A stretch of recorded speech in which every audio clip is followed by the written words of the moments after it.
এসব পড়াশোনা বাদ দিয়ে তুই তোর ভাইয়ের মতো খেতে গিয়ে কাজ কর, অন্তত 2 বেলা খেতে তো পারবি। এত গরিব হয়েও স্বপ্ন দেখিস ম্যাজিস্ট্রেট হওয়ার? এসব স্বপ্ন তোদের মতো গরিবদের জন্য না। আয়নার সামনে গিয়ে নিজেকে দেখবি আর তোর বাবা মাকে দোষ দিবি যারা তোকে জন্ম দিয়েছে। তোরা গরিব গরিব হয়েই মরবি, ছেঁড়া কাতায় শুয়ে লাখ টাকার স্বপ্ন দেখতে আসিস না।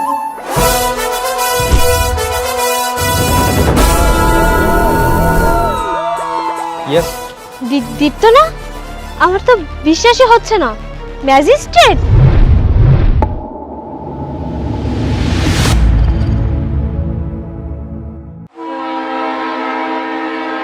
আমি দীপ্ত, ছোট একটা গ্রামে থাকি, কোনো শহরে না। একটা গরিব পরিবারের ছেলে, কিন্তু তার স্বপ্ন অনেক বড়। গ্রামে ছোট্ট একটা বাড়ি আছে আমার, যা আমার কাছে কোনো রাজমহলের থেকে কম নয়। আর এটা আমার ভাই। ছোটবেলায় মা বাবা মারা যাওয়ার পরে এই ভাইয়াই আমাকে আগলে রেখেছে। কোনো কিছুর অভাব হতে দেয়নি আমার সব স্বপ্ন পূরণ করেছে। এখন তার স্বপ্ন পূরণ করাটা বাকি। ভাইয়ার স্বপ্ন একটাই, সে আমাকে একজন ম্যাজিস্ট্রেট হিসেবে দেখতে চায়। আর আমার স্বপ্নও এটা।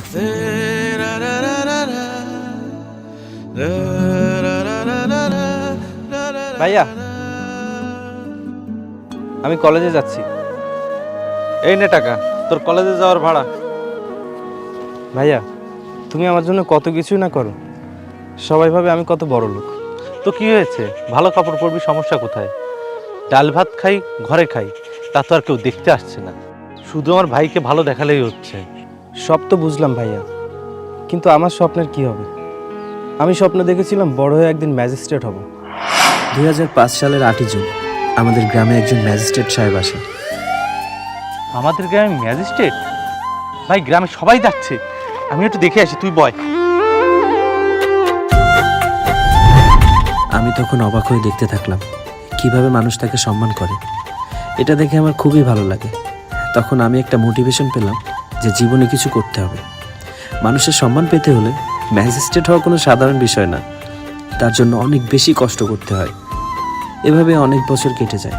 ঘরের অবস্থা খুব খারাপ ছিল, তাই সারাদিন বাইরে কাজ করতাম, খেতে কাজ করতাম, আর যখনই সময় পেতাম বই নিয়ে বসে যেতাম। মন দিয়ে পড়, তোকে ম্যাজিস্ট্রেট হতেই হবে। আরে কি ভাবছিস ভাই? কিছু না ভাইয়া। আরে তুই কোনো টেনশন করিস না, তোর যা লাগবে আমাকে বলবি, তোর ভাই এখনো জীবিত আছে। ঠিক আছে ভাইয়া, আমি এখন যাই।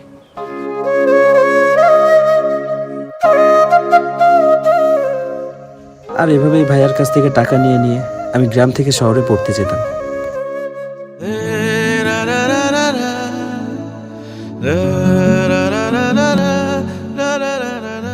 সরি, আমার একটু দেরি হয়ে গেল।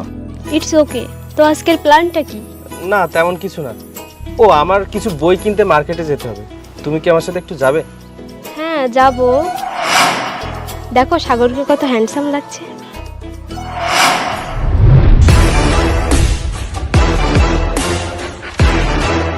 হ্যাঁ, অনেক স্মার্ট লাগছে দেখতে। আচ্ছা, উনি পুলিশে চাকরি পেয়েছেন না?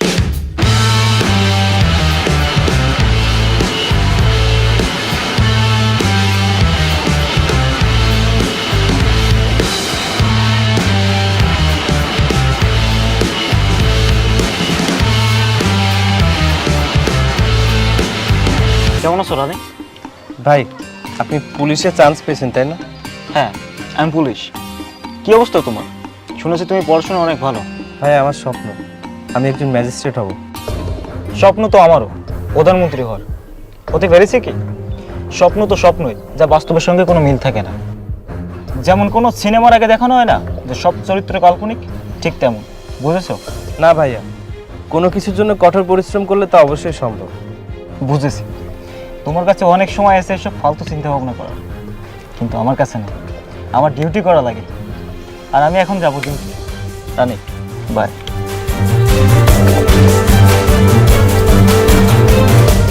আরে তুমি ওর কথায় মন খারাপ করো না তো। কাল তো তোমার জন্মদিন, কি প্ল্যান করলে? কি আর প্ল্যান করব, জন্মদিন তো প্রতি বছরই আসবে। হ্যাঁ, প্রতি বছরই আসবে, কিন্তু এবার আমি আছি তো, কিছু স্পেশাল হোক। আমি আমার সব জন্মদিন আমার ভাইয়ের সাথে পালন করি, আমাদের বাড়িতেই। ঠিক আছে, তাহলে তোমার বাড়িতেই সেলিব্রেট করব। তার মানে তুমি আমার বাড়িতে আসবে? হ্যাঁ।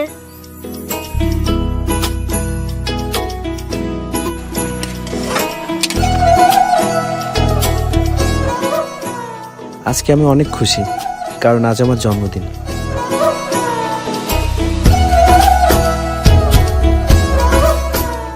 ভাইয়া, শুভ জন্মদিন ভাই। ধন্যবাদ ভাইয়া। ভাইয়া, আজ আমার জন্মদিন না, এজন্য আমার বন্ধুরা আসছে আমাদের বাড়িতে। তুমি ওদের জন্য কিছু একটু ব্যবস্থা করবে? আর টেনশন করিস না, দেখি কি করা যায়। কোথায় ও? আর কোথায় বাবার বাড়ি? এভাবে আর কতক্ষণ আটবো আমরা? এখানেই তো দাঁড়াতে বলেছিল মনে হয়।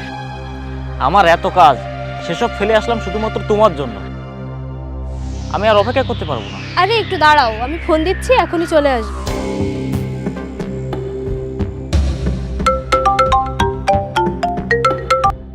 হ্যালো, কোথায় তুমি?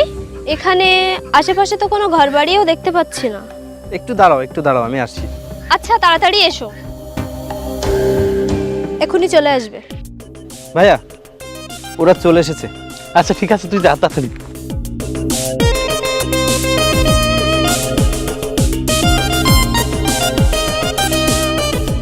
এসেছে তাহলে? সরি, একটু লেট হয়ে গেল। আরে ভাইয়া, আপনি? হ্যাঁ আমি। কেন, আমাকে দেখে খুশি হওনি নাকি চলে যাব? রানী বলল তাই আসলাম। না না না, তা কেন হবে? আসলে আমি ভাবতে পারিনি যে আপনি আসবেন। তা কি এভাবে রাস্তায় দাঁড়িয়ে থাকবো নাকি বাড়িতেও নিবে? হ্যাঁ হ্যাঁ, চলো ভাইয়া, চলুন। সেই কখন থেকে দাঁড়িয়ে আছি। তোমার বাড়িটা কোথায়? আজ প্রথমবার রানী আমার বাড়িতে আসছে। ও জানে আমি গরিব, কিন্তু কতটা গরিব সেটা জানে না। এসো, এটা আমাদের বাড়ি। এটা তোমার বাড়ি? হ্যাঁ, এটা আমার বাড়ি। আর এই হচ্ছে আমার ভাইয়া। ভাইয়া, তোমরা এসেছো? চলো ভেতরে যে বসবে। না না না, আমরা এখানেই ঠিক আছি। আচ্ছা, তাহলে আমি তোমাদের জন্য পানি নিয়ে আসি। আরে না না, তোরা থাক, আমি নিয়ে আসছি।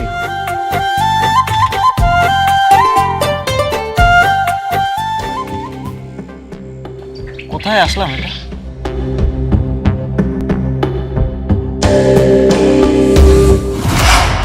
সি, এই গ্লাসে পানি খাবো আমরা? এই না পানি।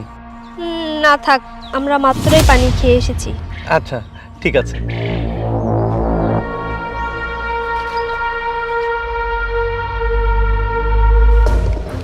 আমি এখানে আর থাকতে পারবো না। এখানে তোমার দম আটকে আসছে। আর ওই ছেলেটা তোর বয়ফ্রেন্ড? তুমি ওই ছেলের সঙ্গে প্রেম করো? প্রেম করার আগে তো দেখবে যে ছেলেটার বাড়িটা কেমন। আজকে দিনটাই আমার মাটি হয়ে গেল। আর ওই ছেলেটা তো আমাদের লেভেলেরই না।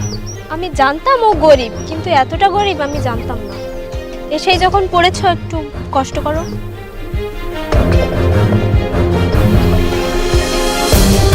তোমরা ঠিক আছো তো? গরম লাগছে না তো? না না, গরম লাগবে কেন? এখানে তো এসি লাগানো। আচ্ছা এসব বাদ দাও, খাবারের ব্যবস্থা কি করেছো? ভাইয়া তোমাদের জন্য স্পেশাল রান্না করছে। তোমরা তো শহরের মানুষ, শহরের ভেজাল দেওয়া খাবার খাও। আমাদের গ্রামে টাটকা সবজি পাওয়া যায়। তোমাদের জন্য টাটকা সবজি আর মুরগির মাংস রান্না হচ্ছে। আমি একটু আসছি। আচ্ছা দেখি কি রান্না করেছে।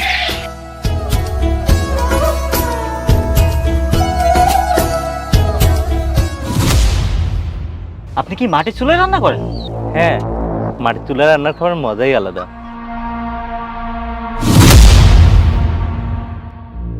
এমন মাটির চুলায় রান্না করে খাবার খাবো আমরা? তোমার ইচ্ছা হলে তুমি খাও, আমি আর এক মুহূর্ত থাকবো না এখানে। আমি চলে যাচ্ছি। বাড়ির এই অবস্থা, সে আবার ম্যাজিস্ট্রেট হবে। আমি গেলাম। দাঁড়াও, আমিও যাব, দীপ্তকে বলে আসি।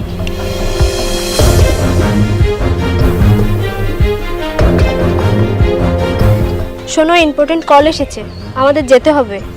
কিন্তু ভাইয়া তো তোমাদের জন্য রান্না করছে, খেয়ে তারপরে যাও। আরে তুমি বোঝার চেষ্টা করো, আমাকে পৌঁছে দিবে কে?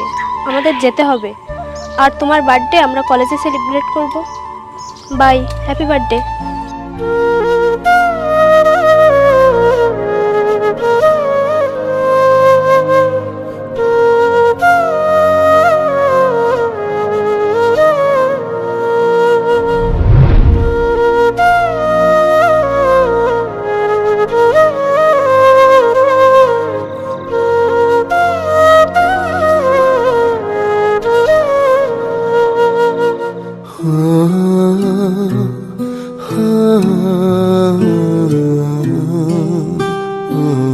আপনার ডায়ালকৃত নম্বরে এই মুহূর্তে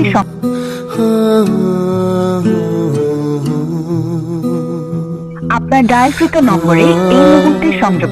ওই দিনের পর ওর সাথে আমার আর দেখা হয়নি। ও আমার ফোন ধরে না, সব জায়গা থেকে ব্লক করে দিয়েছে। ওর সাথে আমি কথাও বলতে পারছি না।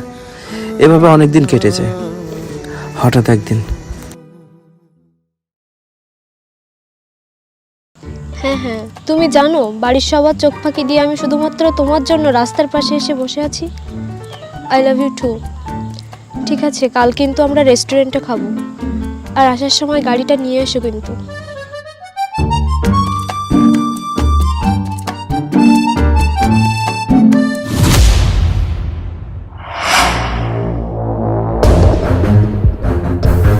ঠিক আছে বেবি, আমি একটু পরে কল দিচ্ছি। রানী, তুমি কোথায় ছিলে এতদিন? তোমাকে আমি কত খুঁজেছি জানো? কলেজেও পাচ্ছি না, ফোনেও পাচ্ছি না। তুমি আমাকে ব্লক কেন করেছো? আমি কি এমন ভুল করেছি যার জন্য তুমি আমার সাথে এমনটা করছো? চুপ! আমি যদি আগে জানতাম ওই বস্তির মতো ঘর তোর, তাহলে আমি কখনো তোকে আমার বয়ফ্রেন্ড বানাতাম না, আর বাড়িও যেতাম না। তুমি আমাকে এখন এসব কেন বলছো? আমি তো তোমাকে আগেই বলেছিলাম যে আমি গরিব পরিবারের ছেলে। হ্যাঁ আমি জানতাম তুই গরিব, কিন্তু এতটা গরিব এটা আমি জানতাম না। এসব পড়াশোনা বাদ দিয়ে তুই তোর ভাইয়ের মতো খেতে গিয়ে কাজ কর, অন্তত 2 বেলা খেতে তো পারবি। এত গরিব হয়েও স্বপ্ন দেখিস ম্যাজিস্ট্রেট হওয়ার? এসব স্বপ্ন তোদের মতো গরিবদের জন্য না।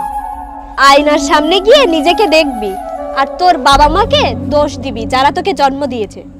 তোরা গরিব গরিব হয়েই মরবি, ছেঁড়া কাতায় শুয়ে লাখ টাকার স্বপ্ন দেখতে আসিস না।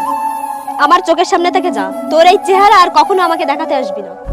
আচ্ছা আমিই চলে যাচ্ছি, গরিব কোথাকার। ফু!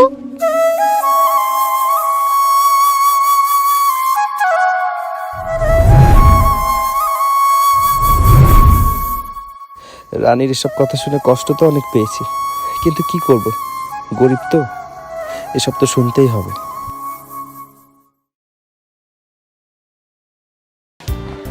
ভাইয়া, আমার কোচিংটা ওই পাশে।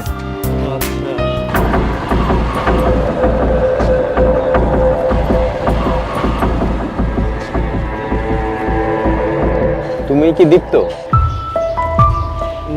জি, আমার নাম দীপ্ত। আমি রানীর ভাই। আমি শুনেছি তুমি নাকি রানীকে ভালোবাসো। তুমি যদি কিছু মনে না করো, তোমার সঙ্গে কিছু কথা আছে, আমার সঙ্গে একটু ভিতরে চলো।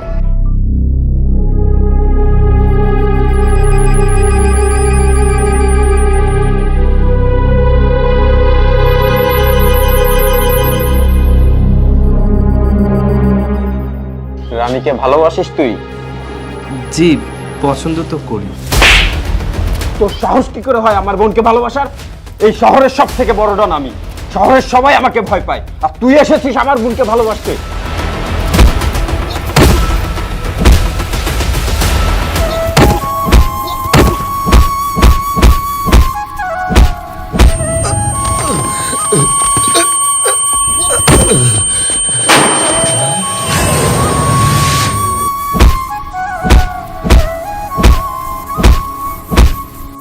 সাহেব সাহেব, আমার ভাইকে ছেড়ে দেন সাহেব, আমার ভাইটা মরে যাবে, আমার ভাইকে ছেড়ে দেন। এবারের মতো ছেড়ে দিলাম, তোর ভাইকে বুঝিয়ে দিস, এরপর যদি আমার বোনের দিকে চোখ তুলে তাকায়, চোখ উপড়ে ফেলে দেবো। শালা গরিবের বাচ্চা।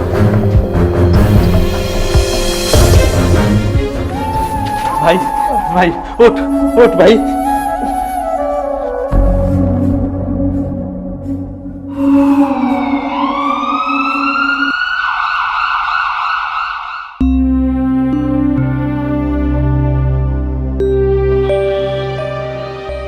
টেনশন করবেন না, আমি ওষুধ দিয়ে দিয়েছি। আপনার ভাই খুব দ্রুতই সুস্থ হয়ে যাবে। যে ওষুধগুলো আমি দিয়েছি ওগুলো জাস্ট একটু কন্টিনিউ করুন।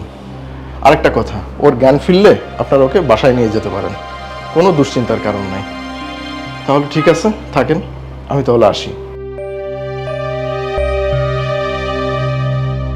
ওঠ ভাই, ওঠ ভাই, ওঠ। তোর কিছু হয়ে গেলে আমার কি হবে? আমি কি নিয়ে বাঁচবো? মা বাবাকে কি জবাব দেবো? তাদেরকে দেওয়া কথা যে আমার রাখতেই হবে। ওঠ ভাই, ওঠ ওঠ।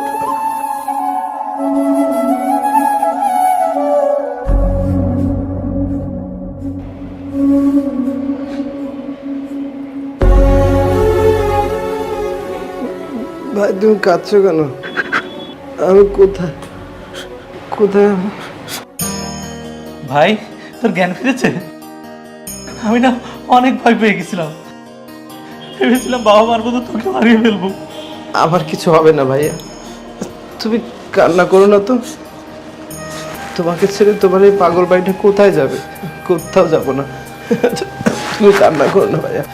তাই যেন হয়, তাই যেন হয়। এভাবে কিছুদিন কেটে যায়।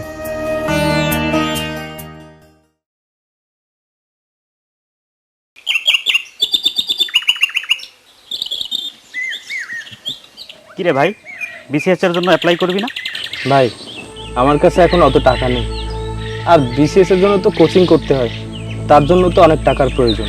আরে তুই টেনশন করিস না, আমার এক বন্ধু আছে, ওর চাচা কোচিং করায়, ওকে একটু বলে দেখি কিছু করা যায় কিনা। থ্যাংক ইউ রে, অনেক বড় উপকার করলে তুই আমার। আরে কিসের থ্যাংক ইউ, আমি যাই।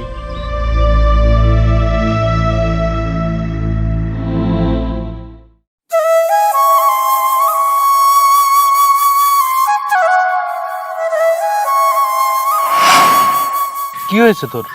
তেমন কিছু না ভাইয়া। বল আমাকে কি হয়েছে? ভাইয়া তুমি তো জানো আমার বিসিএস ক্যাডার হওয়ার স্বপ্ন ছিল যে একজন ম্যাজিস্ট্রেট হব, কিন্তু তার জন্য তো অ্যাপ্লাই করতে হবে, কোচিং করতে হবে, অনেক টাকার প্রয়োজন। এত টাকা আমি কোথায় পাবো? আমার মনে হয় স্বপ্নটার পূরণ হলো না ভাইয়া। তুই একটু দাঁড়া।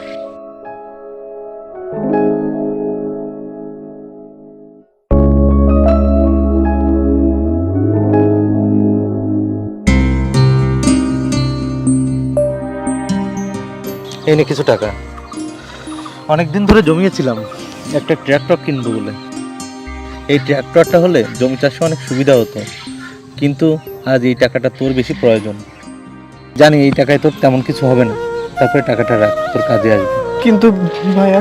কোনো কিন্তু না, তুই টাকাগুলো রাখ আর মন দিয়ে পড়াশোনা কর, আর তোর স্বপ্ন পূরণ কর। তুই ম্যাজিস্ট্রেট হয়ে দেখিয়ে দে সেই সব মানুষজনকে যারা তোকে গরিব বলে অপমান করেছিল। একজন গরিব চাইলে তার সততা ও পরিশ্রম দিয়ে সকল কিছু অর্জন করতে পারে। বল, পারবি না তুই? হ্যাঁ ভাই, আমি পারবো। আমি আমার স্বপ্ন পূরণ করব। আমি ম্যাজিস্ট্রেট হয়েই দেখাবো। তার জন্য আমার যত পরিশ্রম করতে হয় আমি করব, কথা দিলাম তোমাকে ভাইয়া। ম্যাজিস্ট্রেট হওয়া আমার স্বপ্ন ছিল, কিন্তু সেদিন থেকে জিদ হয়ে গিয়েছিল। ছোটবেলা থেকে শুনে এসেছি ইতিহাসের পাতায় যাদের নাম তারা সবাই আমাদের মতো সাধারণ মানুষ, তাহলে আমি কেন পারবো না? এভাবেই দিন কেটে যায়। বিসিএস এর জন্য অ্যাপ্লাই করি। টাকার সমস্যা থাকার কারণে সারাদিন বাইরে কাজ করতাম, আর যখনই সময় পেতাম বই নিয়ে বসে পড়তাম, বন্ধুর নোটস দেখে পড়তাম।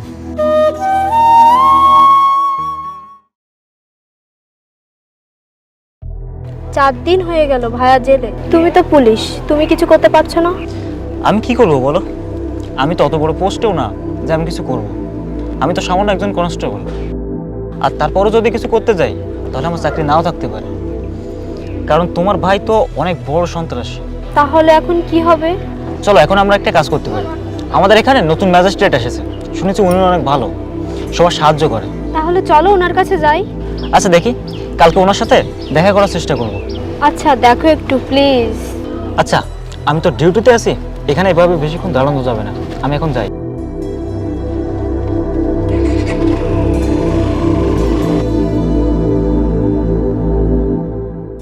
আচ্ছা তোমার কি মনে হয় ম্যাজিস্ট্রেট স্যার আমাদের হেল্প করবে? শুনেছি উনি সবাইকে হেল্প করে। তুমি একটা কাজ করবে, তুমি স্যারকে বেশি বেশি রিকোয়েস্ট করবে, তাহলে যদি কাজটা করে সে। হ্যালো, ওকে ওকে ওকে। শোনো, এইমাত্র খবর এলো ম্যাজিস্ট্রেট স্যার পাশেই মোবাইল কোর্ট বসিয়েছে, আমরা স্যারের সাথে গিয়ে ওখানে গিয়ে দেখা করি। আচ্ছা চলো।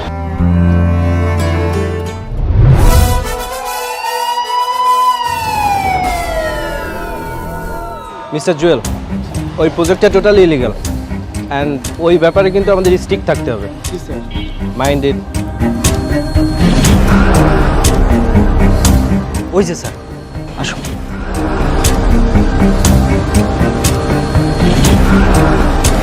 স্যার,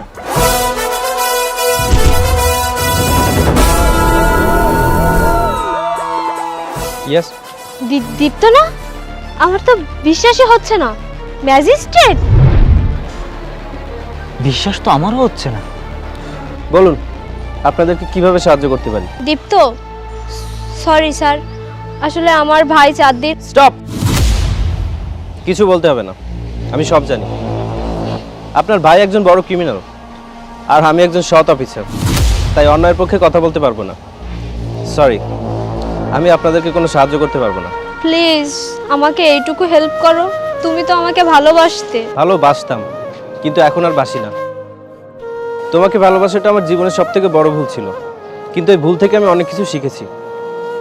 এটা তোমার কোনো ভুল ছিল না, কারণ সমাজের নিয়মই এটা। কেউ যখন গরিব থাকে সবাই তখন তাকে নিয়ে উপহাস করে, কিন্তু সেই গরিব যখন দারিদ্রতা কাটিয়ে জীবনে সফলতা অর্জন করে তখন ইতিহাসের পাতায় তার নাম লেখা হয়। কৃষক থেকে ম্যাজিস্ট্রেট। কিভাবে একজন গরিব কৃষক ম্যাজিস্ট্রেট হয় এটা নিয়ে সিনেমাও তৈরি হয়। তুমি অনেক উপহাস করেছিলে আমাকে নিয়ে, আমার অসহায়ত্ব নিয়ে। গরিব ছিলাম, ম্যাজিস্ট্রেট হওয়াটা আমার স্বপ্ন ছিল, সেটা তুমি ঠাট্টা হিসেবে নিয়েছিলে। আজ আমি সফল হয়েছি, আমি আজ ম্যাজিস্ট্রেট। একটা কথা মনে রাখবে, কারো টাকা হবে স্বাস্থ্য হবে না, কারো সুখ হবে সামর্থ্য হবে না, কারো পদ থাকবে কিন্তু সম্মান থাকবে না, আর কারো সব যোগ্যতা থাকা সত্ত্বেও কিছুই হবে না। শুধুমাত্র পরিশ্রমই পারে তোমাকে সঠিক জায়গায় পৌঁছে দিতে। আমি পরিশ্রম করেছি তাই পেরেছি। আই এম সরি, আমি তোমাদেরকে কোনো সাহায্য করতে পারবো না, কারণ আমি অন্যায়ের সাথে আপোষহীন। Just leave this place right now. Go.